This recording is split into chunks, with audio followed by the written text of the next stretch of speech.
Sorry that it's took us. That's no big deal, buddy. You ready? Yep.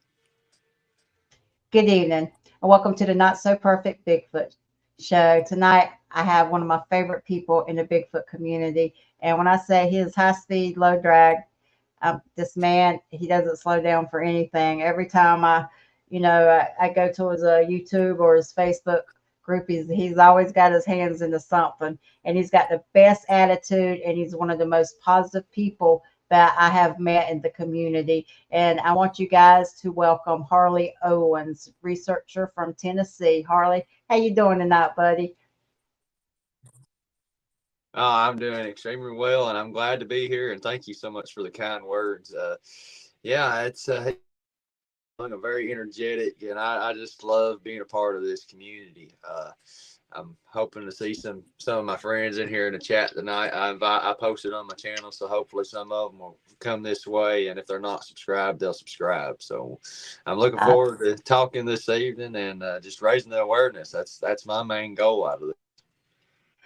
I think you said before you had your encounter, you were a non-believer. Yeah. But basically, let's kind of go back. What was your life like leading up to that day? Let's just give us some insight of what you were dealing with. Yeah, so I grew up on a farm raising black Angus cattle, and right out of high school, I didn't want to, so to speak, follow in my dad's footsteps. So right after school, I went to work with my parents as a neighbor. They did a auction company, Tri-State Auction and Realty. So I went along, helped him on the road. We went apart, taking sawmills apart and stuff, and so, it was a week before I had my first encounter. We went up to a town called Pound, Virginia, in the middle of the boonies and the mountains in Appalachia. So you can hear banjos playing, I'm pretty sure, if you got quiet enough. So Well, um, we were up there a week prior, and I was talking to the owner of this place, and he was telling us about this bear that was coming into the sawmill and rummaging around through the trash. And I asked him if he's a pretty good sized bear. He said, "Yeah, he's a pretty good sized bear." So we were just cutting up, carrying along, and he said, "There's far worse things in the mountain. It's worse than a bear." And I was jokingly around like a black panther because I know I've heard them and I found the tracks from them. So going on later on through that week, nothing much really happened. The auction came up on a Saturday, um, and my boss asked me if I wanted to stay for another week, and I said, "Yeah." I said, "I'll help people load their equipment and stuff that they've bought from the auction." So Sunday came around that next day, and I went out there early morning because it was raining. And I wasn't going to sit in a hotel all day. I figured I'd get some of this stuff done and organized so I can get out of there and get home earlier. hmm So I get done doing what I'm doing. I get everything stacked up and ready to go. And I get done and I go around the wood line. And I'm walking around. I'm looking and I see some tracks in the mud. And I'm just like, well, that's an awfully big foot. And I wear a size 12. And I knew that this was something bigger than me. I was like, well, I jokingly said that's Bigfoot. Because I took a couple of pictures of the better tracks in the mud, and I was like, well, that's something. Whether it's a hobo out here walking around barefooted or what, I didn't know. So Monday came around, nothing happened. Tuesday came around, nothing happened. Wednesday was the day that September 23rd that changed my world forever. So I get out there early morning, and there's two gates that I have to go through to get into this place. And I get to the first gate, and there's somebody already there waiting on me. So I unlock the gate, and then I go on down and open this other gate, and I get in there. He had like two or three pallets of stuff, like bearings and different things. So I hopped on the skid steer, and I loaded them up on his trailer, and he went on about his day. About 1:30 in the afternoon, I started getting hungry because I'd been sitting on a skid steer all day playing games on my phone because there wasn't nobody else out there, and I didn't have service. So I was just sitting there playing. I think I was playing Candy Crush. Went over to my Coke and grabbed my cooler and service truck and grabbed a Coke out of my cooler, and I grabbed my sandwich out. And I heard a grunt, and I was like, well, "What the heck was that?" Because I had never heard nothing like that before. And I looked, and I seen something black moving along this cliff line. I was like, well, that's that bear he's told me about. So I was just sitting there waiting. I kept looking and I kept looking down. I kept looking back up and I seen it leaning out looking at me. And I was just like, I knew instantly what it was whenever it was leaning out looking at me. I said, back in my mind, I was like, that's a Bigfoot. These things are real. People aren't crazy. And the only thing I knew of to do was to take a picture of this thing because as sure as I tried to get a video, it would have been gone. So I pulled my phone out and I snagged the picture of this thing leaning out looking at me. I mean, it's my money shot. I mean, there's this big cliff face and this creature's just leaning out looking at me. And the weirdest thing happened after my phone. My phone, it was a brand new iPhone 8 Plus, and it was just died. I had like 70 something percent battery, and I'm just like, holy crap, what am I going to do if this thing comes down here and get me? And this thing turned around and it went on further up on that ridge, and I was just like, oh my gosh. So I went and plugged the phone up because I thought maybe it had died, but then when it came back on, I realized it had 70 something percent battery, and I was just like, Wow. well, that was weird. So later on that evening, about I think it was right at dusky dark, that's when these things started hollering. And when I mean hollering, they were screaming and yelling, wailing, all kinds of different noises, unlike anything that I had ever heard. So, and I recorded those audio the night I saw the creature and the next night after. So Thursday came around, I was really weary and on edge, and I was out there, and I found tracks from this creature. It actually came down from the ridge where it was at, and it came across this dried up creek bed, and I actually have on video of this thing's trackway from where it came across this old dried up creek bed and towards the sawmill area.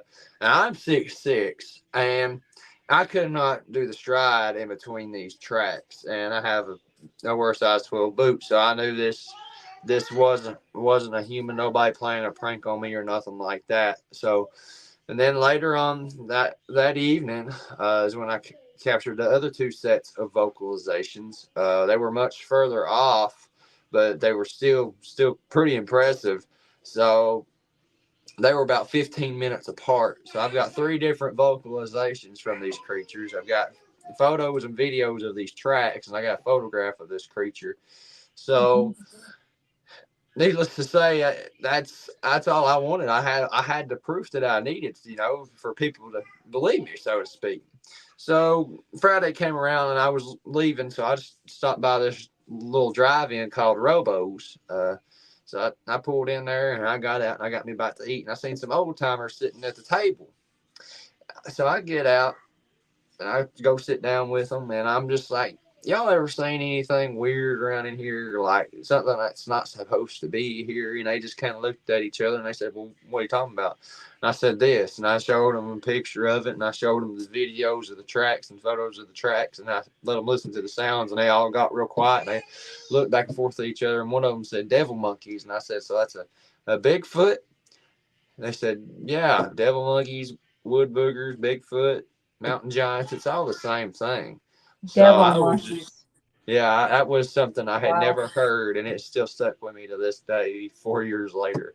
So it's it's been a wild ride, After that first encounter, I stopped hunting and fishing for 3 years. This past Thanksgiving was the first time that I had went back deer hunting since the 2019 fall season. So it was a lot for me to overcome that. So, And go ahead. are you getting feedback from me? You Are cut you out a little. are you getting a little feedback from me on the audio? Oh, yes, yes. I've actually had a spectral analysis done of that audio, and these vocalizations range from 250 hertz all the way up to 2,000 hertz, and there's multiple creatures in the audio. So when you got to the point where you wanted to go back out again, what kind of pushed you to that? What? Because I mean, you stayed out of the woods for 3 years. I did not know you were 6'6". You must have Yeah, got. Oh, your mama must have gave you those Flintstone vitamins. yeah. Well, my dad's 6'4", mom's 6 foot, so I'm pretty much tallest one in the family right now. So, Oh my goodness. well, my boy, he'll be 4 July 2nd. He's already almost 4 foot tall, and he weighs almost 70 pounds. So he's gonna pass old dad up. Holy smokes. So when you say, oh God, whoa, dude, you growing big down there, don't you? Yeah, all right. We're built different here in Tennessee. Wow. So when you heard the vocals, what were the vocals like? That How did they make you feel at the, it felt like they went through me, you know, and it was very, very intimidating vocals. And I'm just, I was at a loss, you know, because when I was showing people and letting them listen to it, and they were kept saying that's an elk, that's a everything it was, you know, coon dogs, elk, coyotes. It was everything that was other than what it was. So I I just let it be. I just kept it inside after that. You know, I lost friends after this encounter because I was crazy. I still haven't really talked to my family since this encounter's happened. So, wow, um, wait a minute. Two things there, okay? When you're trying to tell your story uh, and you're trying to talk to people and express what you have just experienced, and they're telling you it's everything but what you saw, how did that yep. make you feel? Because there seems to be a lot of that going around when people have an experience.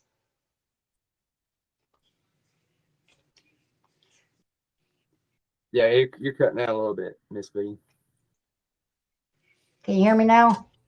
Yeah, I can hear you now. Yeah, So when you're trying to talk to people and approach people, and you're telling them what you have just experienced, what you have witnessed, and they're telling you is elk or deer or anything that is everything that you know it's not. How does exactly that right. make you feel? Because there's a lot of that that goes around. It made me feel like I was crazy, you know, honestly, and that's kind of what steered me to start doing what I'm doing. But I kind of want to. If I figured if I was going to get into this, I wanted to leave something behind for my kids if I did get onto anything while doing this. And boy, have I went down a rabbit hole, and man, I couldn't tell you. I can't believe I've had the encounters and experiences that I've had since I've started doing this. Well, let's go back if you don't mind. Why? How did that cause friction in your family? What did that? How did that? You deal with that? I told them what I had experienced and I showed them everything and they said what was in the picture was a shadow and they said that you were just hearing things like you said they were telling me it was an elk. That's what they thought it was an elk. So it really ate at me, you know. I was like, man, am I crazy or what's really going on here? So and it's hard, you know, not being able to talk to my family about this kind of stuff, you know, because I have such a huge passion for it, you know, and I've hiked miles and miles and miles here in the Great Smoky Mountains the past 7 months, you know, trying to find answers for my questions, and I just get more questions than answers, unfortunately. That seems to be the way it goes, and I really hate to hear that part about your family. You know, my family doesn't believe in cryptids, but they have never tried to talk me out of what I experienced or what I witnessed, Hmm. and that kind of goes a long way with me. That support from the people in your circle, it makes a difference. And then you go into the Bigfoot community. Did you go straight into the Bigfoot community after that happened, or did you Oh just no, kind of? no, I waited a little while. I was at first, but then I got out of it. I posted like maybe one or two times about my encounter, but then I just stopped. But you know, I still face ridicule from telling that. So Yeah. I just waited, and this past Thanksgiving of 2023, I went out deer hunting. And I killed an 8 point, and I was like, man, you know what? I've overcome what I thought was a fear of these things, and so I decided to take upon myself that I'm going to start going out and researching. Well, I didn't know to do it. You know, I maybe watched Finding Bigfoot a couple times after my encounter. So I decided to do Bigfoot research in East Tennessee, and lo and behold, Scott Carpenter's name pulled up, and I got to looking, and I seen he had passed away in August, and I was like, man, that's a bummer. I really wish I could have met that guy. And let me tell you, I feel like he is guiding me 100% of the way out through all of this 100%. When I first got in to the Bigfoot world, Scott Carpenter gave me a lot of advice, and he was a good man, and I really think that the community lost a really good researcher and a great person when he passed, and I think that's great that you think that of him. Yeah, I really do. He's such a huge inspiration for me and what I do. I'm thankful that me and his son are now friends. We talk. I think we lost him. We'll give him a minute to come back on. Leonard, the only thing I know, it was in East Tennessee, and we're having connection problems. I don't know if it's on my end or his end because we have been having problems with Spectrum. But well, here he comes. I don't know what You, happened. you bailed on me, brother. Nah, Yeah, I didn't bail. I was just sitting here. I didn't touch anything. I was gonna put a bounty on you. But we were talking about Scott, and you were at the point where you first went into the woods, 2023 Thanksgiving. You killed an 8 point, and I mean you overcame one of your fears. Then did anything Oh happen yeah. that day? No, I went out deer hunting and I just decided, I'm going to start researching these things. And lo and behold, I looked up Scott Carpenter, and then December 7th was the day that I actually started doing my field research. So here I was, early morning before daylight, 27 degrees. Here I am out here hiking, freezing my butt off, just a hoodie and jeans and my muck boots and my backpack. Well, I was videoing, and I didn't know what to look for. So I was just sitting here like, man, I don't know what I'm doing. So I was maybe in there 30 minutes to an hour. And I get home and I'm just really disheartened. I'm like, man, I don't know what I'm doing wrong. I'm trying to look, but I don't know what to look for. So I go home and I'm looking through Scott's channel and I find something on there, and just there's something about tree structures on there. And I was like, huh, well, I seen something like that, because there was a tree that I'd found that it was a dead tree, and then there was three sticks, just random sticks, just placed around it from not the same area. I was like, well, that could be something. So, and then I get to looking through his videos more, and I really seen how he really broke his videos down. And I was like, maybe I just need to slow it down a bit. So when I started slowing it down, and I was amazed, because I was walking through this area and I had the camera going, and lo and behold, and then I had my camera going in front, and I actually got a video of one walking, and like it was 27 degrees that morning. I know I was the only person out there in the right state of mind, and this thing is walking along, because the area that this thing was in, I was walking along the trail, and there's a flat, and then there's a drop off to the creek, and that thing was walking along the drop off to the creek. And Wow. a little bit after that, I went to do a recreation, and it cleared that distance in like 8 seconds, and I cleared it in like 23 seconds. So whatever this thing was moving. And there's a tree that's laid over in this video that I have, and I got to where its head was at. I stood there and I was just looking, and I best I could figure out this thing was at least 2, 3 feet taller than me. So I mean, I tried to reach up to where its head could have been at, and I'm thinking it was every bit of 9, 10 feet maybe. So did you get that on camera and saw it, or did you get visual of it? Oh, I got it on video. I never seen it, never heard it, anything. When you were getting the video, did anything change in the environment? It was dead quiet in that place the whole time I was in there. It was like the forest was just turned off as soon as I got into that place. It was very, very strange. Wow, that's incredible. And So, that's one thing that I've noticed. Whenever I go out in the woods and it's dead quiet, they're around. so let's go back to that video. When you seen it on the video, how did that make you feel? I was excited. Like, everybody that I've been made friends with, like I've been on several different podcasts. I was telling them, I was like, man, I've got this on video, and I was sending it to them. They was like, holy crap, dude, you really did get that. I'm like, yeah, yeah. I said, that ain't a person. They said, no. They said, no, that ain't a person. Look how quick that thing's moving. And I was like, yeah, I know. And what's really funny was like when I scrolled through it, like on my frame by frame, and it looks right at me. And it's just so crazy.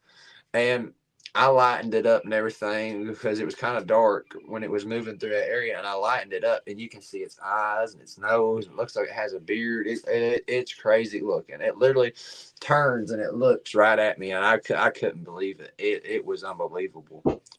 Wow. So Russell Easterbrooks said it's estimated Sasquatch can run 45 to 50 miles per hour. I can believe it. But we'll get into this shortly after. But I think the dog man have got that beat. I really do. I think the dog man can move a lot faster.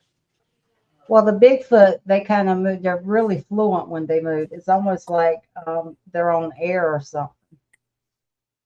Floating.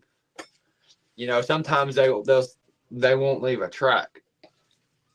Sometimes you'll look up and just find one. Yeah, it's that seems to be the thing, the one track wonder right there. But we had discussed that. Hey, I gotta take a bathroom break real quick. I'm sorry. That's fine. You gotta love Harley. See, I think he's got his hands full with the kids too.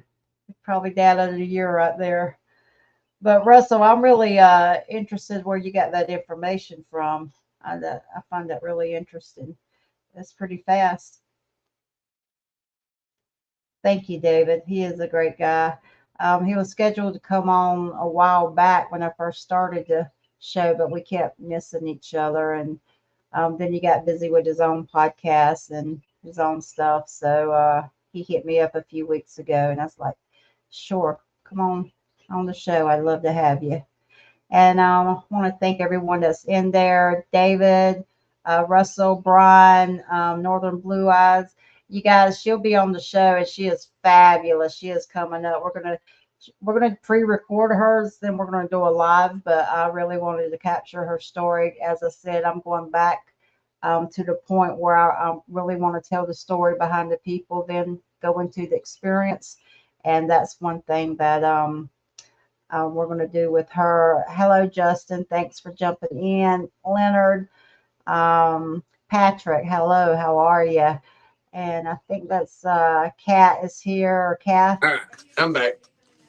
you're just dad of the year trying to get the herd in, aren't you, buddy? That's why I got my cup right here. Great dad, very special. Very other dads are losers. Losers. That's priceless, buddy. Oh yeah. So okay, so let's get back into your dog man experience. And I'm gonna just let you go from there and quit interrupting you because I know you tell your story a lot. I kind of wanted to break it up a little bit, then we'll take some questions. Yeah. Well, I got actually. I'll talk about two of my other experiences with Bigfoot, and then I'll get into the dog man and stuff. So, my second experience with the Bigfoot happened December 14th, 2023. Just a week after I started doing my research, and I'm in this area. This place is actually pretty special to me. So this area is the place that Scott Carpenter actually stopped doing his field research. He only went in here once, and he never came back, and he stopped doing it.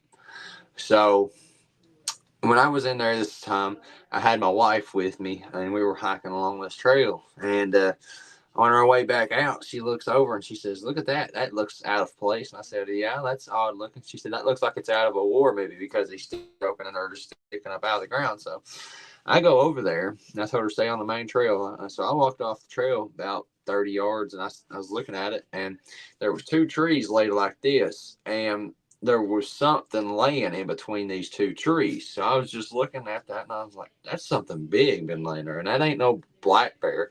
And I stepped it off and I figured it was about 8.5 feet. So whatever it was pretty big laying there because the leaves were matted down. And all of a sudden, I could just see a glimpse of something reddish brown move through the brush. And I hollered at my wife, I said, "Stay right there." I said, "If I start screaming," I said, "run." So I start going in the direction where I seen this thing going, and I come across this huge game trail.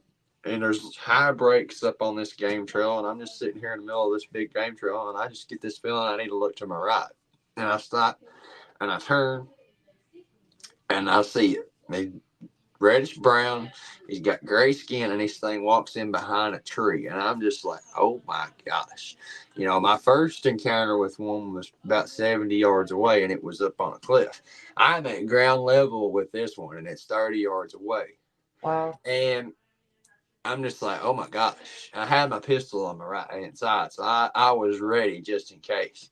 And this thing steps out from behind this tree, and it crouches down in behind this bush, and it peeks its head out of the bush to look at me. And that's I can see it plain as day. He's got gray skin, he's reddish brown hair, he got black eyes, and just like a big blobby nose, kind of, and he's got wrinkles all on top of his head, and his hair's just going all around his mouth area. And I'm just like, oh my gosh, this is too human. You know, I can't shoot that. That's like murder. So almost instantly to the left was a loud pop and a break of a branch, and then right behind me there was stomping in place, and I was just like, I'm surrounded. And I go to the main trail. I'm like, we gotta go. We gotta go. I was like, I've pissed him off. That's what I thought. Um, I got home and I was just like, man, why did they do that? You know, because there was one right there in front of me, one to my left and one behind me, and I had my weapon on my right hand side. But they know what weapons are, 100%. So I was at a loss there. I was starting some ape because that was my first initial reaction when I had my first encounter. They're an ancient human or a relic, like a Gigantopithecus. I guess that's the name Mhm. of it. Yeah. But when I started looking after that experience, that's when I really started connecting the dots. I actually made a cross out of sticks and I placed it on one of their tree structures, and they ripped it off and removed it, and I was just like, oh. So then I started going to the Bible and looking for answers. I looked at descendants of Cain, and I was like, well, that could be something, you know, because Cain was punished and be a restless wanderer of the earth. And I was like, well, maybe they're descendants of Cain. And then I looked at Uso because descendants of Uso were giants, red-haired giants. And I was like, well, maybe that's it. And when I got to the Nephilim, I was like, you know, fallen angels, you know, and that coincides with like people seeing the Bigfoot with the UFOs and these orbs and things like that. And I was just like, that's got to be it. You know, they why would they just go out of their way to break a cross made out of sticks on their structure? So I mean, it's a wild theory when I get to thinking about it and kind of talking about it, but it's the only logical one that makes sense. Did they break the cross because the cross offended them, or did they break the cross because you send a signal out, like they make signals with their structures or their stick structures, or I think they acknowledge that the cross represents Jesus and God. I truly believe that. I think I think they know that they're an abomination under God's eyes, and that they're jealous of us, you know, because we're perfect in God's image, you know, and they're just human hybrids, you know, and they can't get redemption to be saved. I mean, I don't know that, but that's my honest opinion. well, I'll give you my honest opinion about it. I think that everyone's research takes them down a different road, and you're entitled to where your research takes you. And there'll be different people all over the community with different opinions and different beliefs, and you're entitled to yours without apologies. And I think people can have a conversation about it Oh yeah. and not have a shouting match, or I mean be adult about it. But that Hmm. I hear that over and over. Now, do I know? No, I don't. I have no clue. I have a tendency to think they're, the flesh and blood, or I don't know, but I know that I have seen orbs. I seen my first red orange orb the other week in the North Carolina mountains, and it was in a very active Bigfoot area. So I don't know if the orbs are with the energy of the land, and the energy of the land is where the Bigfoot and the old man are attracted, and they happen to be together. I don't know, but I just you're entitled to go where your research takes you, and I don't think it's anything you should ever apologize about. If Yeah, that's and where it takes you, I think good for that, you. there's a lot of quartz rock in this area that I research. These big quartz rocks sticking out of the ground. I've actually had them throw quartz rocks at me, and I get to looking at that, and I'm just like, there's something else going on. And January 7th was my third experience with the Bigfoot. I had two of my good friends, Robert Effler and George Lunsford, with me, and I was showing them everything, and I've been in touch with them because I was a guest on their podcast, and now we've become best friends. And George has never seen a Bigfoot. He's an author. He's wrote several books, and we're walking along. I'm showing them everything, and on our way back, and I nudge him on the shoulder. I said, "Let's go down this holler right here." I said, "We've got a radio, so we'll stay in contact with Robert and his wife." So me and George took off in this holler, and Robert and his wife stayed on the main trail. And this holler was shot down beside the main trail, and it shoots off towards the mountain. And there's two little hills, and there's a little valley in between these hollers. So me and George get up on one side of this little valley, and it wasn't 20 yards across from the other side in this little valley. And we're walking through there, and I see something moving out of my peripheral, and I'm just like, what in the world's that? I kind of looked again, and I seen it moving, and I knew it wasn't a bear. I stopped dead in my tracks. I said, "George, there he is." He said, "Harley, that's a shadow." I said, "The shadows move like that?" He said, "It's a shadow." I said, "Stand right here." I said, "I'm going to walk closer to it and see if it'll move." I didn't walk 10, 15 feet, and I stepped on this branch, and it sounded like a shotgun going off, and this Bigfoot reaches up to brace itself on the tree, and he leans out to look for me because he couldn't see me. And all of a sudden, I hear George say, pardon my French, he said, "Oh, shit." And next thing I know, George goes running past me, and I'm just like, I guess we're chasing this damn thing.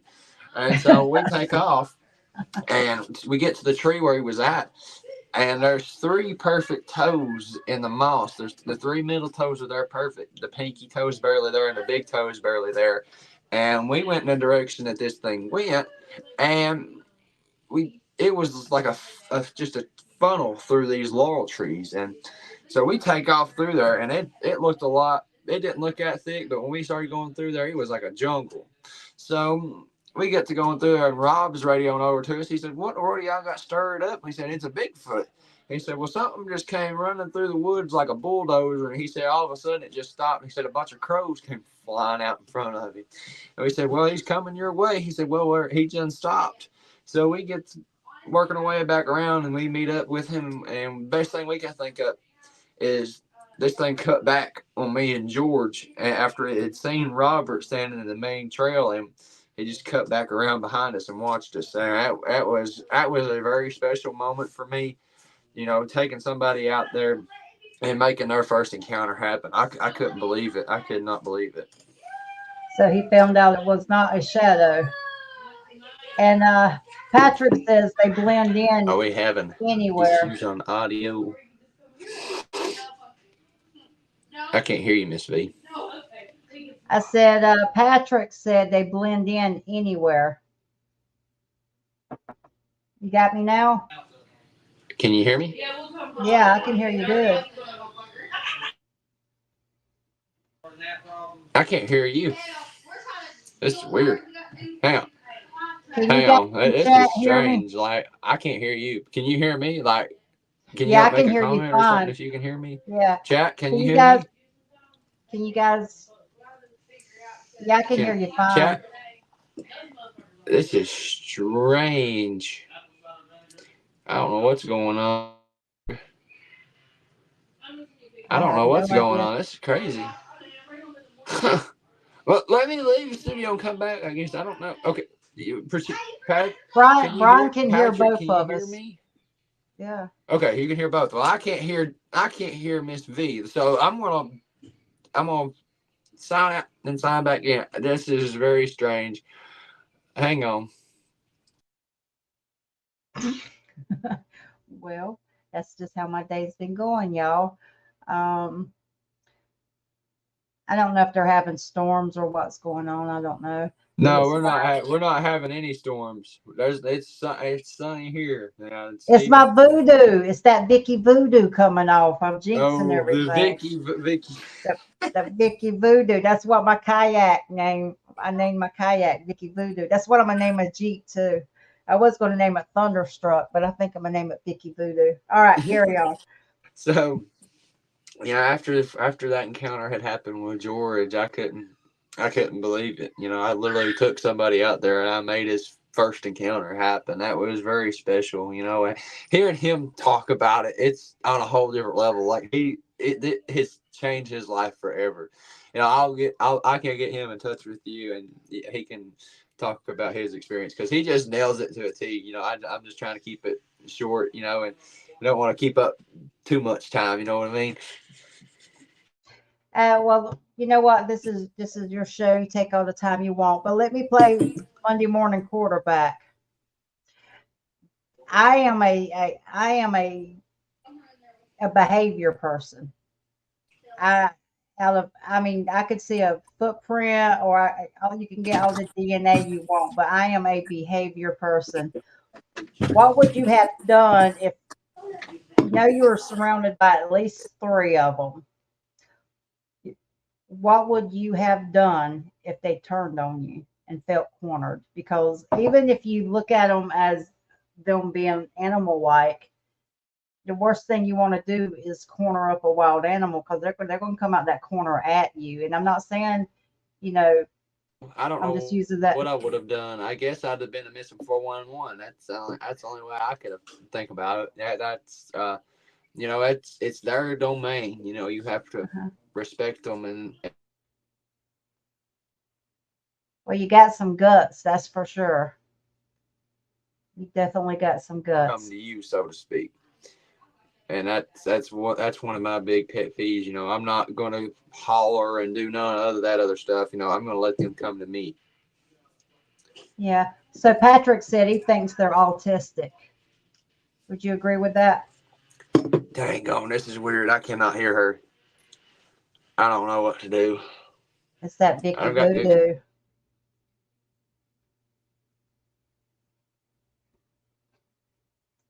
So Brian, wait a minute. We'll let him figure it out. If a group turned on you, it's time to hit the knees and say hello, Jesus, because you're about to meet him. Yeah, you have a come to Jesus meeting. So let's see. I don't know how I would feel about chasing one like that because you don't know. But I mean, he's excited. He wants to learn. He's a go getter, and that's what he wants to do. So I'm a behavior person, and I do know they could be very aggressive when cornered. But Harley's 6'6", so maybe that had something to do with it. Let's see. Cat says, I agree, Harley. They know gentle. They're not all gentle. And Pat says attacks are very few. You're right. You are very right about that. All Welcome right, back, so buddy. I don't know what's going on. Like I was sitting there talking away, and I got done, and I was like, "Well, what the crap?" I don't know. That's This is called very. that's called life, buddy. That's called life. It's why it's the not so perfect Bigfoot show. I guess I'm bringing some bad voodoo with me or something. I don't know. No, I'm the voodoo queen, buddy. It's the Vicky voodoo. No, it's not the Harley voodoo. Keep going. Oh gosh, that's funny. Okay, so uh, So George got his first experience. yeah, and I couldn't believe I made that happen. It was very surreal, and he's a great guy. He's him and Robert. They're really my best friends. And I really don't have any friends here because this town I've just lived in for a year. Only friends my wife and my kids. So they live about an hour away from me. So when we get to go out and get together, it's really good to fellowship with them. So let's get into your dog man experience. Oh yeah. So I've had two experiences with the dog man. My first one was January 29th, 2024.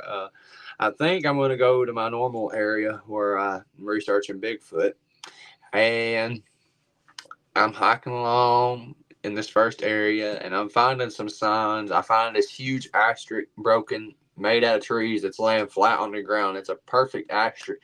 And I'm just like, okay, that's some signs right there, because I'm miles off trail, and I'm just like, okay, this could work. And I'm looking around some more, and I find some rock stacks. There's two rock stacks about 20 yards apart, and there's stacks of three. And that's something that Scott said, those stacked rocks and three, or they'll correlate with threes. And I was like, okay, so this is promising, but not promising enough for me. So I decide to go further up the mountain, and I go along up through there. I go back to the truck, and I head further up the mountain, and I get on this mountain trail that goes up to a waterfall. I'm hiking along. I had to cross a couple, get past that last bridge, and I'm going up, and I come down, and I go across this half-made bridge with a culvert under it. So I'm hiking along, and I go up this hill, and then the trail forks off to the left and right, and I had no choice but to go left, because the trail to the right was so growed up, and Park Services hadn't maintained it. So I'm going up this mountain trail, and I see a game trail that cuts across this road, and I'm like, okay. So I go across this game trail, and I'm looking around, and I find two huge twist breaks. One of them was twisted and broken and facing up the mountain. One of them was twisted and broken facing down the mountain. Now I was thinking maybe it was wind, but I got to looking around, and there's no signs whatsoever that this was wind. Something with hands had Mm-hmm. twisted these trees and broke them. So the one that was facing up the mountain, it was probably about 8.5 feet up, because I could reach up and almost touch it. But the other one, Lord, I think that was about 12 feet off the ground, because it was way, way up there. So I'm like, okay, if I'm going to run into anything, it's going to be another Bigfoot. I was like, it's going to happen. And I go back to the main trail, and I start to hike along up, and I come up to this sharp curve in the trail. Now, it was starting to snow a little bit. It was starting to get colder. I just wore a hoodie and my jeans and my muck boots. And I'm coming along to this curve in the trail, and I'm checking my phone because I was filming a little bit, and I had 30% battery, and I was like, well, I gotta go. So I decided to just go on up a little bit, and then I looked down, and it said 10% battery, and it shut off. I was like, well, this is deja vu all over again from my first Absolutely. experience. So I was like, it's going to be a Bigfoot. I said, whether it's going to be right here or further on down the trail, I don't know. So I turned around, and I come back around that curve in the trail, and I didn't get 15 yards after coming around that. I'm gonna turn right here, and this thing's gonna be there. And I stopped, and I turned, and right there off the trail was this huge dark brown wolf with the brightest yellow eyes, like they were almost glowing. And this thing's, I knew this wasn't like a regular wolf or even a coyote, because this thing was massive. And this thing pushes it up with its forearms, and it takes 3 steps, and it's like right here in front of me, like 15 yards away. And I'm just sitting here looking at this thing, and it's so monstrous. It's the top of its head in between its ears was flat. It had German Shepherd like ears, these bright yellow, soul piercing eyes that looked straight through me. My life was flashing before my eyes. My wife was moving on without me. My kids are growing up without me. And Wow. it's very, very distinctive nose, like the muzzle is almost like a wolf's nose or something, because it was smudged up in the, had a mane, like a lion's mane almost, or something that run down the back of its neck. And the top half of this creature was just so muscular, like it was insane. Was much thinner, but it had forward facing legs like a human, and it had a fox like tail, just a big poofy fox like tail.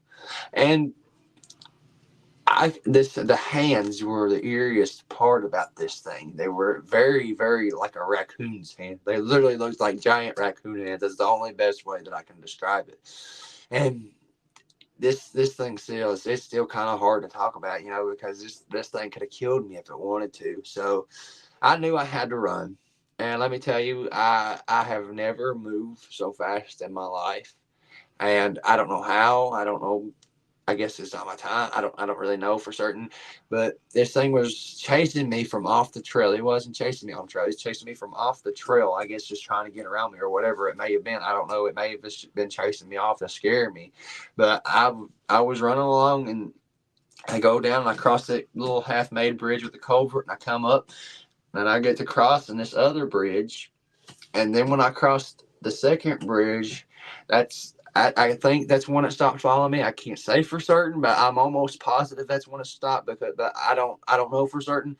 But I know one thing: I was moving. This old white boy was moving. I'm telling you, I was moving along, and I couldn't. I about stopped doing this. I really did. It's had a huge impact on me. I really wanted to stop, but I've had so many people tell me that I needed to continue doing this. So that later on that week, I,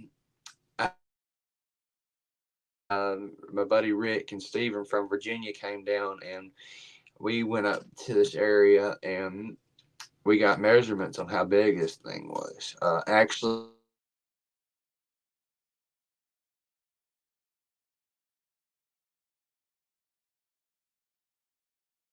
I think we might have. Can you guys still hear him? almost 4 feet at the shoulders. It was like 43, 44 inches. And the stride from where it was laying to where it stood up and took 3 steps to get to me was 28 feet. It took that in 3 steps. So this thing had like a 8.5 foot stride.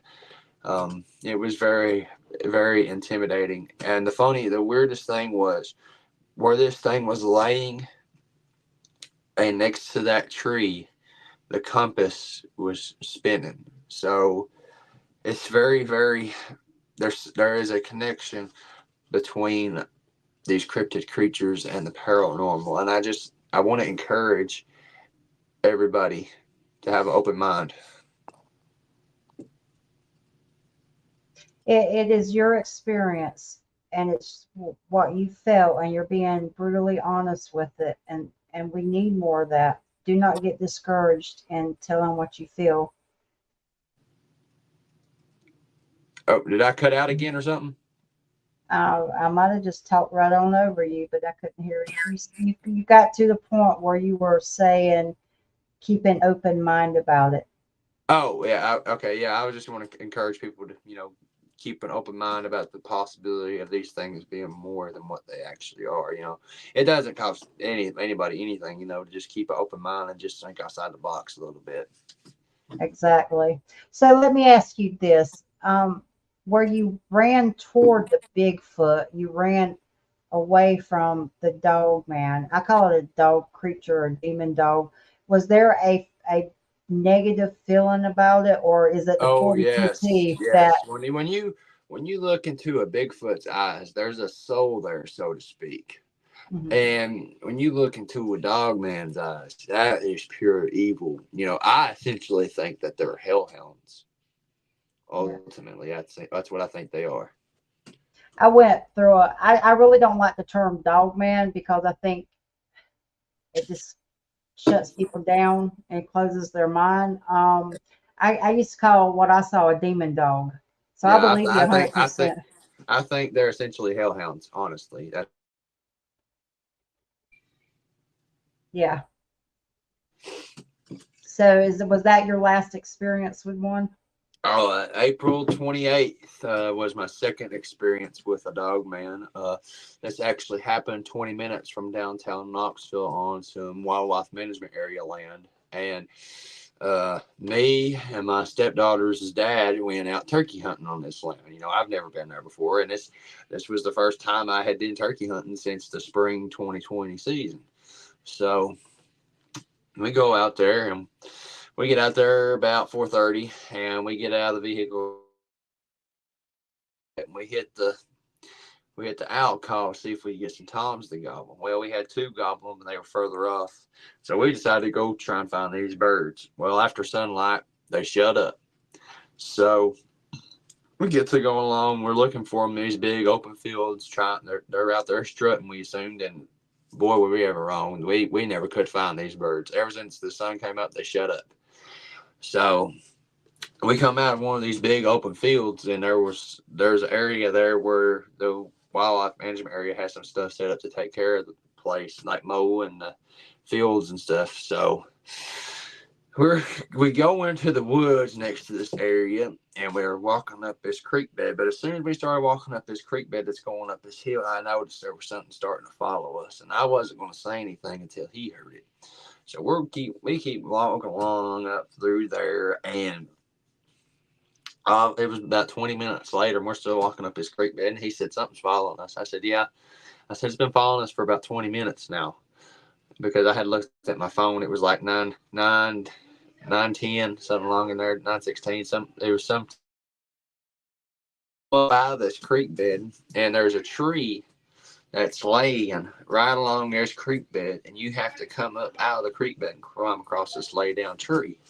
So we got up out of the creek bed, and we walked across this. We crossed across this tree, and we get to walking up through there some more. He said, dude, he said, it's still following us. I said, yeah, I know.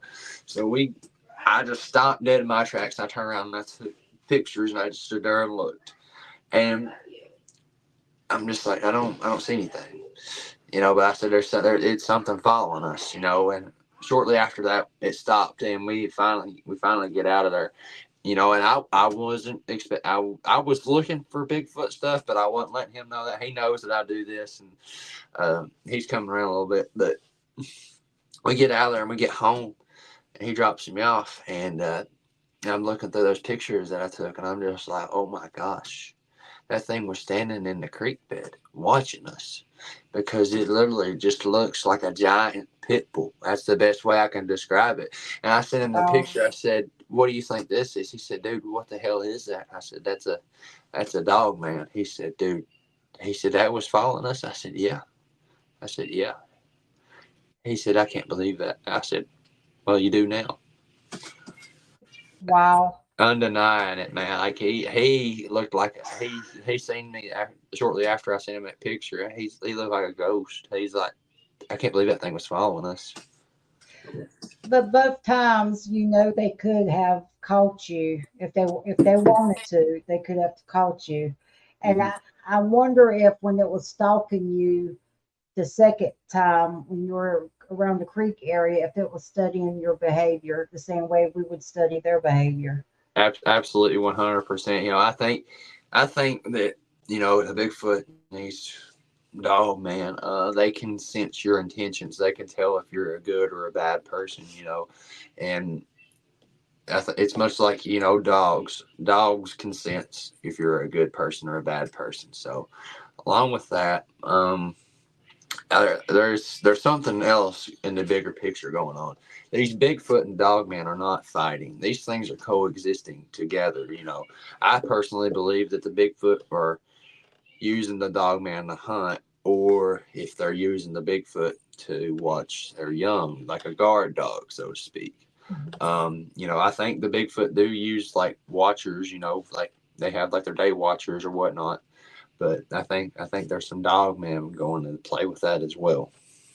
I've got some questions for you, right quick. Cad says, "Do you find dogmen are seen more with sassies than footies?" I guess that's Australian talk. What's that? Hmm. Yeah. Uh. It's me. I call them Sasquatch, Bigfoot. And um, I think that the dogmen are there. They are with them because this area that I've been in since December 7th. I've captured Bigfoot on film. I've captured dogmen on film. I've even captured what looks like an alien or lizard person or something. It's pretty wild. I don't know how to make of it. And I've actually last Friday I found a three-toed track to something that I have no idea what it is. It's a huge three-toed track, and it's as big as my hand. So it's three toes, and it is crazy looking. I don't know. Patrick, thank you for the question. How do you feel about the possibility of being tagged? Being tagged. Ooh, well, if we're talking about MIBs, that's already been done. So after my dog man experience, that's when things really started getting weird. You know, I've had phone calls tell me to keep my mouth shut. I did tell me I needed to stop doing what I'm doing. I've had vehicles pulling around in the drive because we have Ford Explorers for the city cops. Oh, Whoever these guys are, they have brand new Tahoes.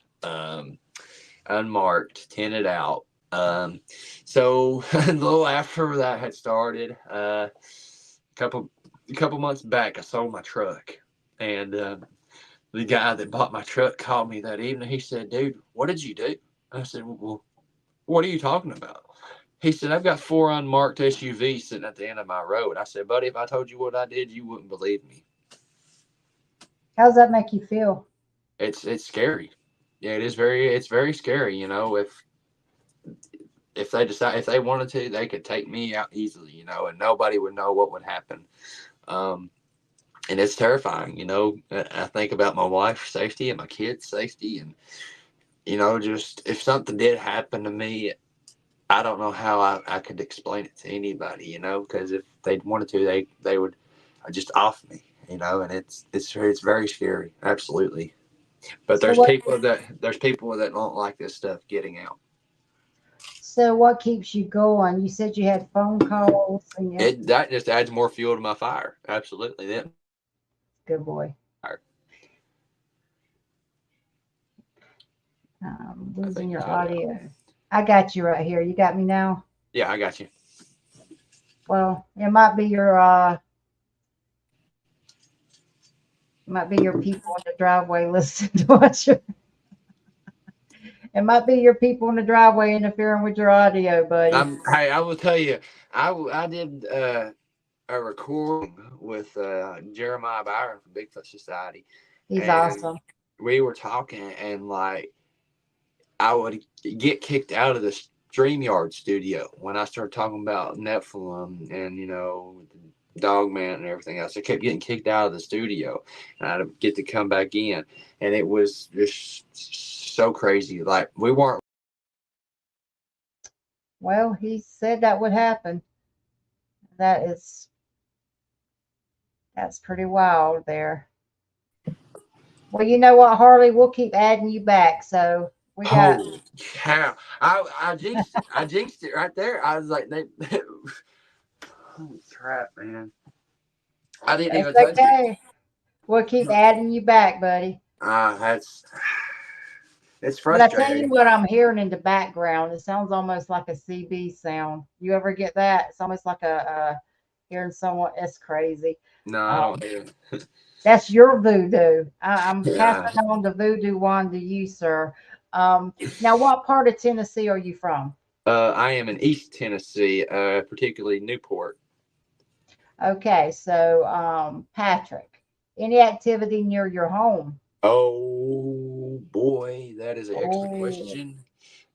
Yes, about a month after I started my research, I noticed things were starting to get pretty weird around the house. Strange noises inside the house, stuff falling in the house, and fingers tapping on the windows. And they even smacked the house one night. That my stepdaughter's his dad was here, and our wives were out, and we looked at each other and we said, "Well, what the hell was that?" Oh, to check on the kids because they got a bunk bed, and they were both sound asleep. So we get to looking around to see if anything fell, and nothing had fallen. So I mean, it literally felt like the house shaked, like an earthquake or something. Like it just boom, and it was so crazy. And one time, they have been doing this a little bit more frequently though. They would pick up my spare tire that I have on my trash can behind the house, and they would set it on the back porch. And when I would open the door, the spare tire would hit my door whenever I tried to go outside. so you put a tire on the trash container for bears, Bears and raccoons, yeah. and it's a truck tire. It's a truck tire, yeah, and So, that's pretty so you wild. just walked out with your coffee cup and was like, "Damn, they came back again." I mean, And they would really fool with me. Like after I've grilled, I would go uh-huh. outside and they would open my grill, so I'd have to close the grill back. Well, I'd come back out again. They'd open the grill lid, so it's pretty wild. And uh, Scott so Carpenter used to get them licking his grill. yep. And the weirdest thing is, like my daughters got to a point where they really couldn't sleep at night. So I ended up rebuking that stuff, and well, I think I got most of that stuff away, and I think that the Bigfoot have acknowledged that, and they don't really want to get closer because Well, since I've rebuked that, like the demonic stuff, it's all stopped. so Patrick says, I work for the power company in Carolina. Watch the power line cuts, buddy. Yes, I perfect and I easements. that's what I've been looking for more too since I've started doing this. And you know what? When we get to work, and it's like, man, I don't really have time to really pay attention to this stuff. I gotta get the job done and go home safely. I can't be pitter pattering around. You can't be Bigfooting around all that electricity and current, can you? Nope. I ain't dealing with it. Nope. So let's get back to the harassment of you. Do you know Leonard in the chat? Have you ever met Leonard? I don't think so. No. Leonard is the one you need to talk to about that. He will give his services free to you if you get harassed. Okay. Yeah. Matter So I will say this.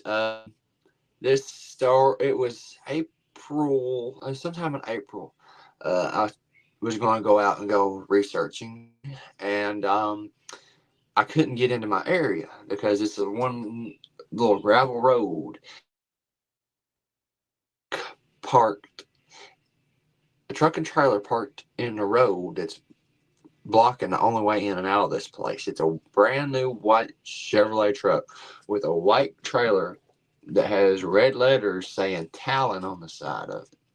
And they were there majority of the day, and I was going to try and go back the next day, but I didn't. But I ended up going back on a Monday, and they were never there. So I did some digging. Talon is associated with NASA, and they're also associated with the Department of Defense. Wow, you're going into some deep stuff there. Have you ever seen if you had a 411 cluster or tunnel cluster in your area? I have not, no, but I mean, right here in the Great Smoky Mountains National Park, people have went missing. I live just an hour away from Cates Cove, so that's where Dennis Martin went missing. Wow. I'm sure there's something going on here. Absolutely, 100%.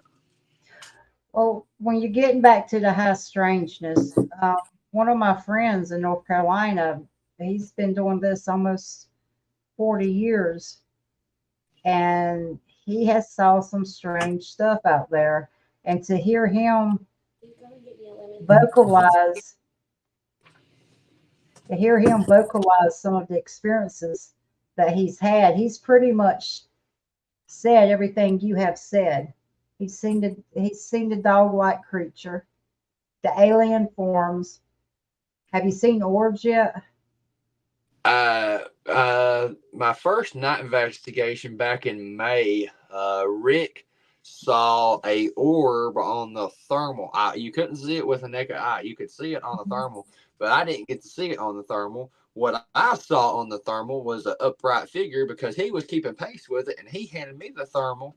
And I looked through the thermal, and I see a large upright figure, and this thing takes 3 steps, and it's gone.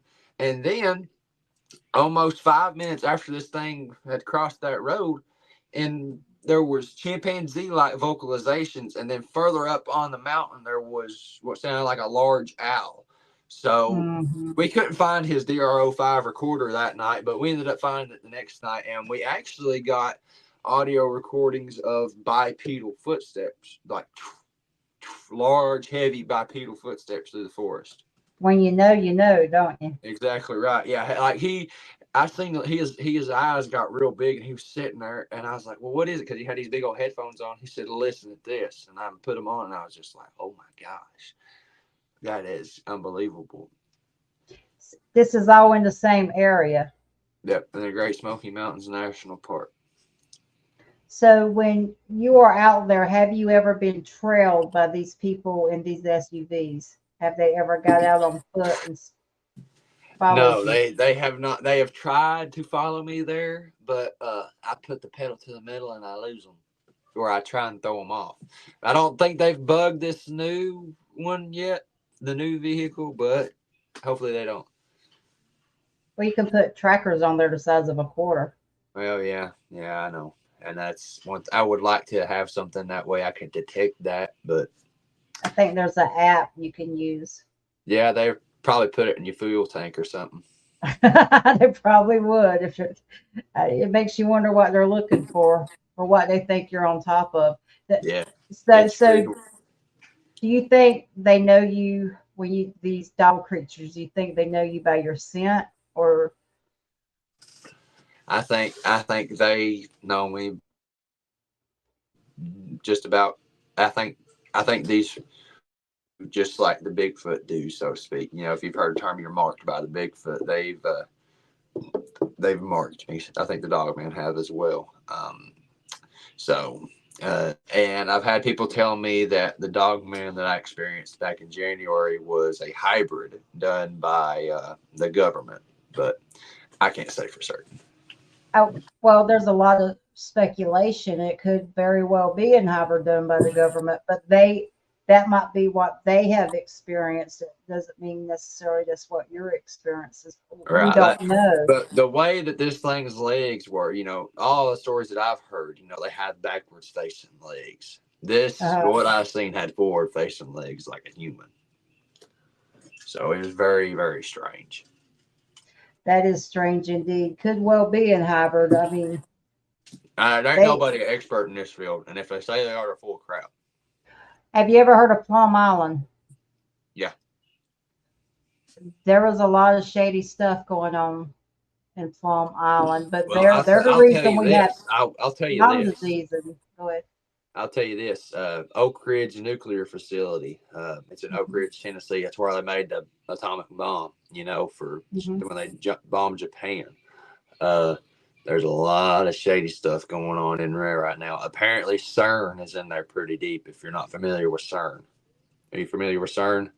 No, Well, when you look them up, it's CERN. They're trying to open portals and other stuff to other dimensions, but apparently, this is from a trusted source, and he's a good friend of mine. Apparently, they've opened up a portal in there in Oak Ridge Nuclear Facility, and they can't get it closed, and there are dogman like creatures coming out of it, and they have somebody set up with a 50 caliber sniper shooting whatever comes out. you can, from my understanding, you can open up portals or create wormholes. It's actually a weapon now where you can literally create wormholes with frequency and energy. That 100%. that can be done. I mean, Yeah, on the right. That's on the right government websites if you look, because yeah. that has been done. And I think this AI stuff's going to be the end of us all. Honestly, I think that AI and that the people getting chipped, using their hands and stuff to pay. You ask me that stuff's the mark of the beast, and that's my honest opinion. And I think the UFOs and stuff, all that, it's all demonic, and I think the AI is honestly demonic stuff as well. So How do you how do you think AI will affect the cryptid world as far as the research and it'll take because away a there's lot. going to It's going to be a cover up for what's to come.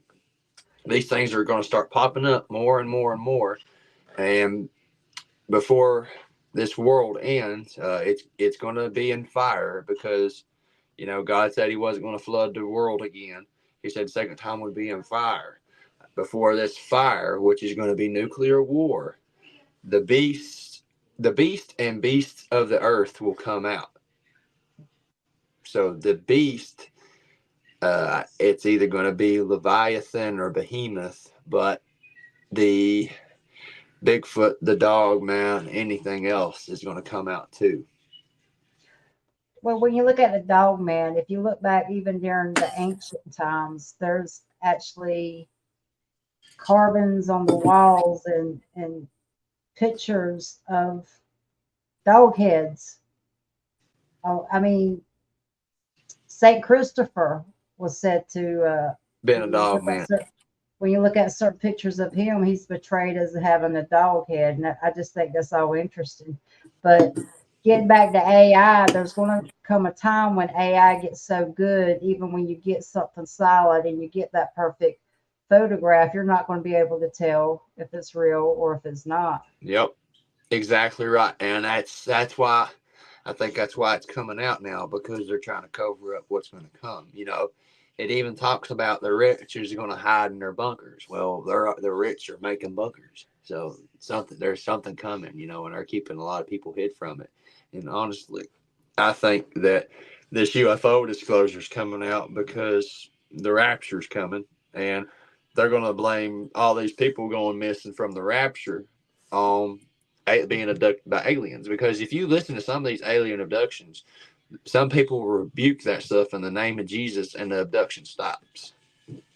I had a gentleman that contacted me 2 days ago, and he has vague memories of what happened to him, but it really took a toll on him, and he went has bad post traumatic stress from it. Mm-hmm. He went through a process where he abused alcohol, and but can you imagine? There's literally nowhere for you to go. No. And that's why I am glad there's people like Penny Romo out there. She's with MUFON. She was on my show, and Penny is just a wonderful person. But there's a lot of strangeness out there, and I wonder just where the AI is going to take us when it comes to the cryptid world. It's going to hurt us. It's going to hurt us dramatically. If I get the next footage that's Patterson Gimlin film worthy, they're going to say that it's edited footage through AI. Watch and see. Watch and see. Somebody is going to get a video that's almost as good as the Patterson Gimlin film, and they're going to call it AI. Watch and see. Well, let's go back to the Bigfoot, the dog man. Was that your last experience with a dog man? Yeah, April 28th was my last experience with a dog man, yes. And you felt a negative energy with him when you did not with a Bigfoot. Yeah, the dog, but both experiences with the dog, man, it is a very dreadful, very, very bad feeling. When you get hit by the infrasound of the Bigfoot, though, you get the sickness, you get the headaches, nausea, almost vomiting. You go to your knees, it almost feels like you're having an asthma attack or something. It's very.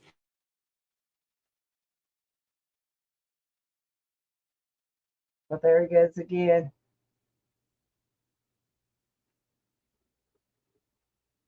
We'll give him a minute to work it out. Let's see, Jeff popped in, Leanne popped in. Oh, there he comes back.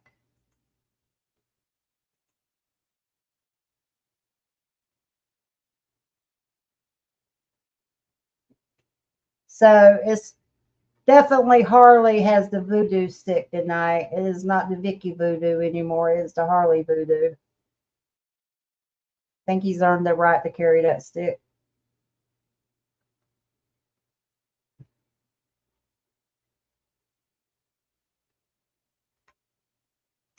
His low hurts then. Harley, when you feel ill. I'm back. I told you, buddy. We'll keep popping you right in there. You just stay I'm keep telling wiping you. you out. We're gonna keep right back putting you in. Yeah, I know it. Yeah, I've seen a few of my people in here tonight. Abnormal investigations. Let's see who else in here. Jeffrey Randall. Arrington. Yeah, Jeff Arrington. Yeah. Yeah. So I'll say this. No, I remember one time you said, you put it out there. You said if anyone ever wants to come out with you, that you would take them out free of charge, no charge. I want to tell you right now, I respect you for that. There are so many people in here that are in the community that wants to charge people something to go out with them. And it's different if you're feeding people and you're renting a campsite and everything. Yeah. I mean, that's different, but to take someone out and not charge them a dime and give them your time, that's very respectful to me. There are people out there Yep. that think you should pay them for their time because they maybe run a podcast or maybe have a show or something. But honestly, there is a point where that's too much. And Yeah, that's exactly right. I just wanted to thank you for putting that out there for the people that want to have an experience. And even if they don't have an experience, go out with someone that has had an experience Hmm. and, enjoy it and it not cost them a dime except for the gas to get there. So that Exactly right. much, Yes, 100%. much respect. And, my husband and I were talking that, maybe in September, November, see if some people wanted to come out for you worry, not going to cost a dime. You bring your own food, your own gas, pay for your campsite. We'll just, you know, Yeah, fellowship and enjoy each other. exactly right. Enjoy each other's company, and exchange beliefs and whatnot, and just correlate everything all together. Come to and ultimately in the end, just enjoying God's beautiful creation. That's the end game. So when you're looking back from when you first started now, what has changed, in your opinion about these cryptids? There's a bigger picture going on with this. There is BFRO is just the biggest money racket there is, in my honest opinion. They don't document any reports of Bigfoot being seen around UFOs or anything like that. They have an agenda to fit, that they're a Gigantopithecus or an ancient human, so to speak. But if you go along and look at the Sasquatch Genome Project done by Dr. Melba Ketchum, Scott Carpenter sent hairs here from the Great Smoky Mountains National Park. The mitochondrial DNA of a Bigfoot is a human mother from the Middle East. Yeah. There's a lot more going on than these things just being an ape. There's some sort of human hybrid that is much more superior to us than we can imagine. And I think the dogmen fall into that same category. I think they're human hybrids, because the fallen angels did not just procreate with human women; they created with animals and even plants, to my knowledge. So that's where you get these other man like cryptids, dog man, moth man, lizard man, whatever the case may be. Well, what do you think the biggest threat is out there to Bigfoot? I'm not going to say dog man, but Bigfoot. Biggest threat to Bigfoot. We are ultimately the biggest threat to them. But um, I think that ultimately, in the end, um, if it's like a face to face confrontation between Bigfoot and something else, I think a pack of dog man could easily take one Bigfoot. You take a couple of pretty good sized dog men and have it up against the Bigfoot, I think they could outpower it. What's your end game with what you're doing? What's your end game? I wanna leave a legacy behind for my children. This is actually my legacy right here. I've got this little journal right here, and I've got about a quarter of the way through it, but I'm still working on it as I'm going. I'm probably going to have to get another one, but I really just want to leave a legacy behind for my kids and be like, well, Dad went out there looking for Bigfoot and he actually found it. I remember when you decided to start your journal, I told you that would be something your kids would really enjoy. Oh, yeah, absolutely. If the good Lord will and the world makes it that long, my grandkids could see it too. My buddy Jeff, how are you, buddy? Says Harley, BFRO only has 6 sightings in my country. LOL. I'm saying there's more going on than what is actually going on. They'll just pick and choose what they want to document on their site. But how many people out there do not report what they see because of the ridicule? Because A lot. Even sometimes the Bigfoot people ridicule you when you have Exactly a. right. Exactly right. Oh, 100%. and with that said, if you could change anything about the Bigfoot community, what would it be? People to stop being assholes. I say that every day, sir. And people to stop being assholes, and just everybody just get along and accept other people's theories and ideas. Be open for discussion. Absolutely, 100%. Now, do you think they stay in your area all year round? I have come to that conclusion, yes, because I started researching in the winter, December 7th, and the July 7th will actually make 7 months. Yeah, 7 months. So let's see what goes on. So you go I'm pretty out. sure they're in here. So you go out. Routinely. Have you ever found like a nesting area? Well, I want to say yes, but I want to say no. But there's an X that I found, and I experienced the mind speak. I had a voice in my head that wasn't my conscience, and it said Jerome. And I was like, what in the world does Jerome mean? And I'm hiking along, and not even 50 yards from where his voice was in my head, I find a huge X structure. Well, So it's let's. actually a picture I sent to you. It's actually an X that looks Mhm. like an A because they have another branch placed at the bottom of it going across, and it makes a huge A. So according to the Freedom of Information Act from the CIA website, telekinesis. I think I'll say that telekinesis was actually used, and remote viewing. Ashley Cat in the chat is coming on. We're going to talk about remote viewing and Bigfoot.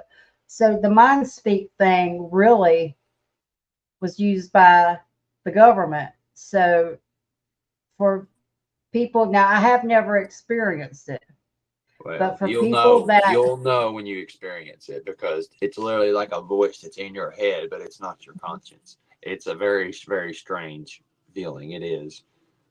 so for people that don't want to discuss it or have a topic about it, that does exist. And the thing is believe that everyone's capable of that, as well as remote viewing. But we have gotten so far away from, our roots and our like primitive skills that communication, they believe communication used to be done by, mental telekinesis. And I mean, the rabbit hole goes deep, buddy, Yeah, but it's there in black and white. So oh, yeah. let me put, Everything is there in the fine print. It's somewhere. It's somewhere in the fine print somewhere. let me put this up. Jeff changed the name to his show. Oh, did he Um, change his name? yeah, Oline Cryptids. Were there people getting offended by Mason Dixon cryptids? It don't matter. They're both cool names. I'm pretty Yeah, sure yeah, there's some bourbon involved with that new name. I like that. That's yeah. pretty Old cool. line. Do you guys have any questions? Yes, ask away. Yes, absolutely. Let's see what this says. It says, interestingly, recently, last few years, the cryptids have been entering their views. Very interesting. So they've been, is that like Mind Speak Cat? Or am I reading that wrong? I'm not the brightest crayon in the box I'm sometimes. trying to read that too, and it's not clicking. I'm like, Let me put that back on. Well, Cat is from Australia, so oh, okay. Wait, yeah, is that? That ain't her. No, is that? What's her you will if you watch the remote viewing we're going to do with her, you'll get to meet Cat. name? Okay. Let's I'm trying to see. think. Jeff says,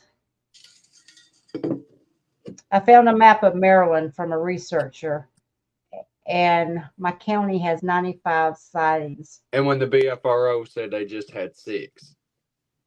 Hmm. Hmm. Yeah. Okay. 6 is a lot smaller than 95. Well, if you look at the BFRO in the county that I've had my best activity in, It's one sided on exit 795. That's then we have they were reporting the remote viewing and decrypted would enter their viewing. Holy Wow. cow, that's wild. Oh, cat, do tell. Here's a. Uh, I damn sure believe in them now. It was shocking as hell to me. I could not believe I heard one, and it was so loud. Hell, it was scary. That is a very it vibrates inside of your chest. It's like it goes right through you. It's very intimidating. I have experienced that, and that was I would not look up and make eye contact. My everything in me said, "Do not look up," and mm-mm. And I learned later that could be a sign of aggression. Um, are you? Blue Eyes wants to know if you're over by Frog Mountain. Never heard of Frog Mountain. That I'm might not have been to close. you. I'm close to trying to figure out how to put this. Newport is close. It's in between Cosby and Greenville. I'm like 35 minutes from Gatlinburg, I think. There's you one. Can you read that one? Yeah, in the Book of Giants and Apocrypha Tales of Abominations of Nephilim. Absolutely, yes. Yeah, absolutely. The Book of Enoch was actually not supposed to get out to people, but now it is. So, yeah, it's a the Book of Enoch is a very interesting read, and I'd encourage anybody to read that. Well, I'm gonna tell you right now. I mean, I'm a Christian. Now let me some Jesus now. Mhm. But the Bible was rewritten by a king, and there was a lot taken out of that Bible because at that time they felt like as common people, there was things that we weren't privileged to know, and that's the Exactly. scary part. Yeah, exactly right. That is the And scary part. that's what's going on now. You know, all these critters is running around.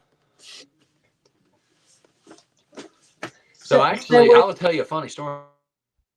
oh, please do. These owners of a wood saw shop that carve carvings out of wood. And I was asking if they not heard anything about Bigfoot and stuff being in this area that I'm researching. And they were like, yeah, there's a guy that hikes further up on the mountain.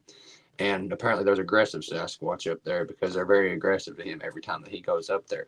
But they were talking about an experience that they had in Sunquist National Park. I think it's on North Carolina side of the Smokies. But they were talking about how they were sitting by a fire, and all of a sudden something comes flying up behind the husband and hitting him in the back. And the wife said that all of a sudden she looks, and this dragon. It was a dragon. They were down to earth, good Christian people, and they said this dragon landed on his shoulder and was sitting there hissing at him. It had four wings, it had a forked tongue, a long tail, with a little tiny dragon sitting on his arm. And they said that it took off from his shoulder, shot straight up, and shot down into the fire, and it disappeared. Wow, that don't sound like that was angelic. No, no. The veil is thinning. I'm just going to leave it at that. The veil is thinning, and the people are going to start seeing a lot more things. That's what's going on, like this demon face syndrome that's going around. You know, people seeing demonic faces on people. It's just going to get worse before it gets better. And I just encourage everybody to stay prayed up. I do agree. I pray multiple times a day, and I'm one of those people. I don't wear my prayer on my shoulders, like I don't make it a public thing. Mm-hmm. At Facebook, like Tim and Brian, if I say I'm gonna pray for you, I'm not gonna say prayers hit sent. I'm gonna pray for you. You Exactly know, right. and that's something I take seriously. When you're out in the woods and the silence don't always come. Do you get like a just a feeling of change, like there's a heaviness in the air? Have you It's a ever had it's that? a feeling in the air. The force just seems off. That you feel like you're being watched constantly, um, and you're getting paralleled at some point while you're walking along out through there. Absolutely, it's when the wood gets dead quiet. That is kind of critter around you, and it's not a natural critter. When everything just shuts off dead quiet, that's something. There's something not normal going on. I have heard stories when you go back to the dragon thing. I've had two people tell me about these large, maybe about 8 inches long, that would look like a giant dragonfly, but they actually look like people with wings. And I've heard Very. that twice. You hear it once, you're like, okay. Then you hear it twice from people that don't know each other. And these are people that normally they're not going to tell you on the show, and they're not going to tell you, you know, there's a lot of high strangeness going out there. I've actually had several people on the show. They all were on the same location, separate shows. They told their stories about a portal opening.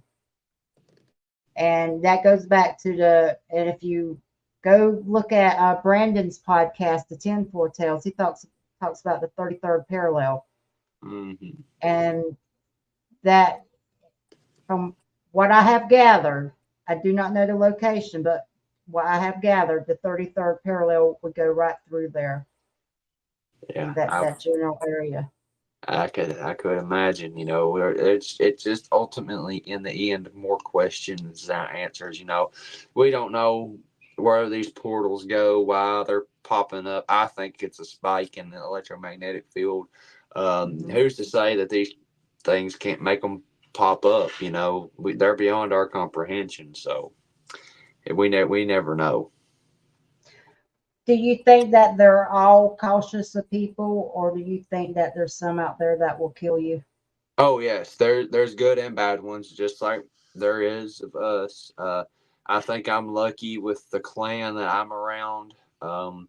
They're good to me. Like they'll toy with me every now and then. They'll throw a rock here and there, but they've not been aggressive, like bluff charging me or anything like that. So I'm very fortunate to be around good ones. There is good and bad though. Don't take into consideration and think that they're the friendly Harry and the Hendersons type, because they're not. They have good and bad days.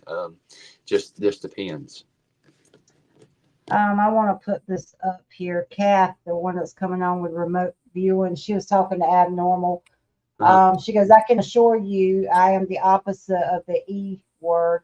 Remote viewing is just like window shopping and recording what you see and feel without any prior knowledge using strict protocol. I know two people that can remote view. Okay, I know two people, and it's not far fetched. Actually, they say anyone can do it. You just have the right frame of mind. Um,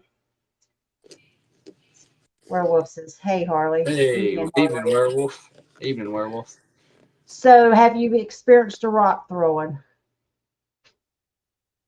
Yeah, yeah, yes, absolutely. And actually, actually got on video them throwing rocks at me.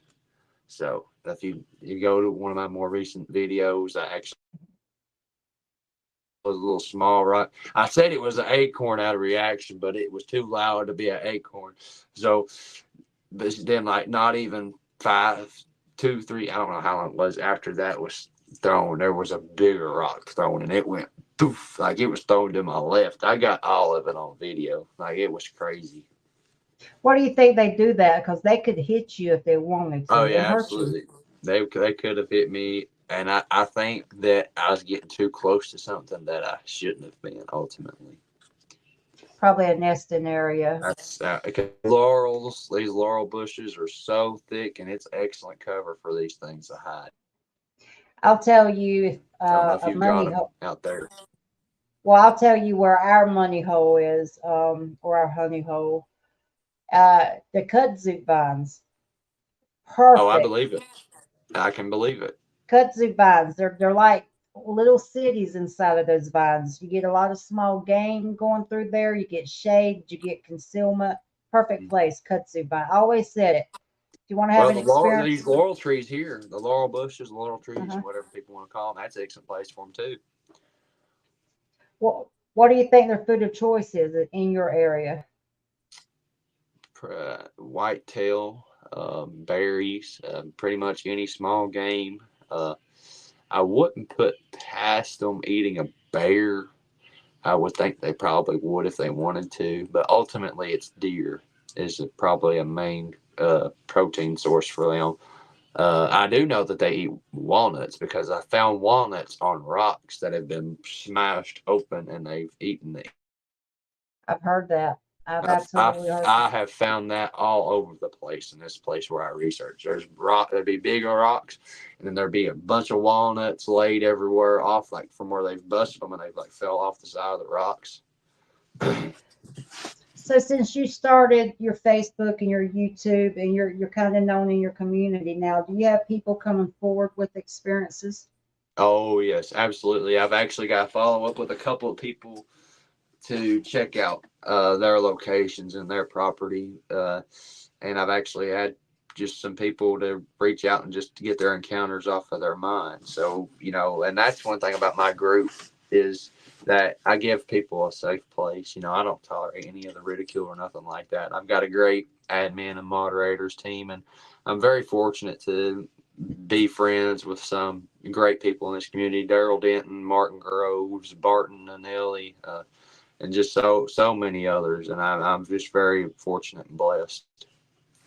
Patrick says, I believe they use stones as tools. I think Yeah, they're I very would. I think they. intelligent.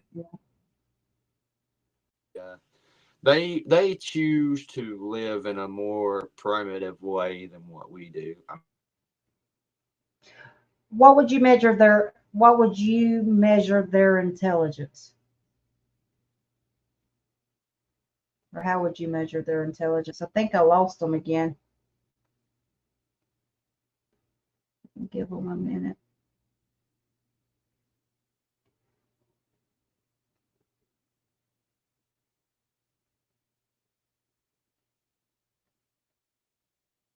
He will be back. He's giving me the thumbs up. I'm back. Oh my gosh, I was talking away. I was answering your question. I could hear you, but I guess you weren't hearing me. You got But their intelligence is from where I stand on it. From the fallen angels, they have all the knowledge in the world. They know everything. do you think they stay primitive by choice? Yeah, absolutely. Yeah. Do you guys have any more questions for Harley? Because I have literally, if it comes to my brain, I'll say it. I have no filter. It just comes out. So, so now, when it comes to your immediate family, your wife and your kids, how do they feel about what Dad does? Well, my kids are my oldest is 4. My second youngest is he'll be 4 July 2nd. He's almost 4, so I might as well call him 4. Then my oldest stepdaughter, she'll be 4 August 5th, and then the youngest, she just turned 2 in March. They're still too little, but I just tell them they're my forest friends. Every time I go, I tell them I'm gonna go see my forest friends. They're like, "Okay, Daddy," but so Um, my wife, she used to think it was a little far fetched and all that stuff, and she's coming around. And actually, just 2 weeks ago, she hurt her ankle, and then after a week, she felt like she was fine. And then me and her went out hiking last Sunday, and not this past Sunday, but the Sunday before we went out, and we went to it's called Wolf Creek Trailhead in Del Rio, Tennessee. We went hiking to see the waterfall. Um, on our way down from the waterfall, we started getting, we had a rock thrown at us, and I had it on my back trail camera. And that was actually like the third or fourth time that I had experienced the rock throwing. And I actually, that's just that was the first time I actually got it on video. And then this last Friday was the second time I got it on video. But we were walking along and that rock got thrown. And I told her, I said, something just threw a rock. We got to keep calm and we're going to work our way out of here. And we started walking a little bit further and I could hear it paralleling us. And I told her, I said, it's paralleling us. I said, don't freak out. I said, stay calm. And then, well, that didn't work out. She took off running, and Bless her heart. so her ankle is now hurt again. So we're waiting for MRIs to go get MRI done, and we're hopefully we're not going to have surgery. But by the way, the doctors are talking surgery is going to be needed. So, um, and then that was a very very rude awakening for her, and it was very interesting. Where's she at? You should go get her on camera so we could meet. She's trying to get the girls to bed. It's we gave them their sleeping medicine, so they're about there. She's laying with them. Um, Okay. All yeah. right. We will excuse her. So Leanne wants to know how many hours a week do you research? Good question. Uh, from work, I work about 50-hour work weeks. So I try to get in maybe at least 24 to 36 hours. I stay out there like I'm dedicated. I get boots on the ground. I'm daylight to dark. I'm out there on the weekends mostly. Yeah, every other Friday I have off, so I'm pretty much out there most weekends. So like Werewolf said, go ahead. tomorrow I'm going to Franklin, North Carolina, and I'm meeting up with my good friends Robert, George, and Tim Deals. So it's going to be very fun. You're going to have to come to Uwari with us, and you're always welcome to come out to the swamps of Robinson County with me. Werewolf says prayers for her. Yes, yes, and Yeah, we need the prayers, yeah, because surgery is most likely going to happen. Cat says love and light to the ankle. Thank you, appreciate it. Well, I've had you on here for almost 2 hours. At the end of every show, I always give someone the opportunity. Oh, wait a minute, another question. Oh, Are they don't want you to go, bro. Are they vocal in your area? yes, they are. I've heard the samurai chatter. They've actually whistled at me, and I've whistled at them when they'd respond back. The samurai chatter is the craziest thing you can ever hear. It's like a blah, blah, blah, blah, blah, very fast mumbling. It's like an Humble. ancient, fast paced language, is what I think it is. Um, and it's almost like there's other hikers ahead of you on the trail, but there's not. It's very, very weird. It's almost like they're talking back and forth to the others about you. Uh, I have experienced that on South Mountain. I'm pretty sure you're familiar with that. Um, I've heard about it. Yes. but you're always welcome to come down to Uwari with us. You're always welcome to hit us in Robinson County. But And vocals are, I love vocals, but I'm more into the behavior, and I'm really going to follow your work. I've always thought you've done a great job. I'm trying to see if your screen is froze. I'm trying to see if you are coming back. Give it a minute. I've had that so long of an issue. I got you back now. Well, we'll see if he pops back up. He might be a little. Oh, there he goes. All right, All I'm right, back. round 15, blue-eyed northern. However long it's been, I don't know, but we're Ding ding. Here we go. Blue-eyed northern, and I love me some blue-eyed northern. She is coming on the show. Where can we find you? Make sure you uh get that out there. yes. My Facebook group is Bigfoot Reports and Data. It's the and symbol.